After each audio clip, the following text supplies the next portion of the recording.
Hi, I'm Frank Adornato, and thanks for tuning in again. In the last video segment, I talked about running, and I gave you 3 pointers for better running, namely landing midfoot, rolling to the toe, keeping a nice, smooth, rocking motion with your arms, and keeping the neck, shoulders, and upper back muscles relaxed and keeping your head in a neutral position.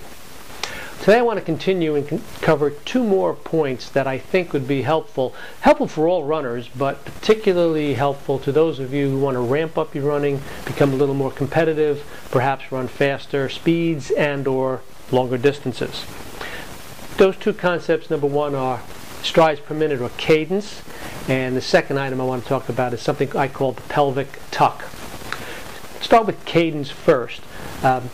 Cadence is the number of times your feet touch the ground in the course of a minute. Now, the optimum cadence that you should be running with is 90 strides per minute, counting 1 foot when it touches the ground. Most people are probably running, if you go out and just jog and count your strides per minute, you're probably going to find you're in the 78 to 80 range. That's pretty common for people who are just out running recreationally for exercise and things of that nature. But if you're competitive and you want to increase your speed, the better way to do it is to increase your strides per minute. Some people naturally go to increasing the stride length. And that's not very effective in increasing your speed. It's not something you can maintain and sustain over distances. However, increased strides per minute is something you can maintain. Way to do this, out on the road running, in this particular workout, choose a road or a trail that's relatively flat. Avoid any steep hills. And run 30-second repeats broken up with a 2-minute interval. In each 30-second repeat, count the number of times 1 foot strikes the ground. Remember, just count 1 foot. Doesn't matter right or left. You should aim for 45 foot strikes in 30 seconds. And then, for 2 minutes, run at a normal pace and normal cadence for you.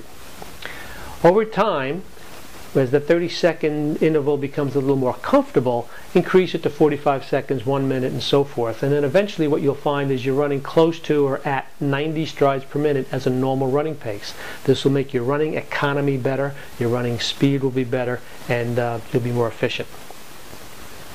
Second thing I want to talk about is, as I said, something I call the pelvic tuck. When you run, obviously, your leg comes up, your knees come up off the ground as you're moving. That motion engages 2 muscles on either side of your upper thighs called the hip flexors or the iliopsoas muscle. If you tuck your pelvis under, you open up that muscle and it allows the leg rise to happen more easily. Turn to the side just to demonstrate that. Now, this is a very subtle movement, but if you watch my butt, it just tucks under just a little bit. It's just sort of a movement like that, a pelvic tuck, under, and then that facilitates the leg lift. Try it. Get out on the road, try both of those things, and let me know what you think. Send me an email.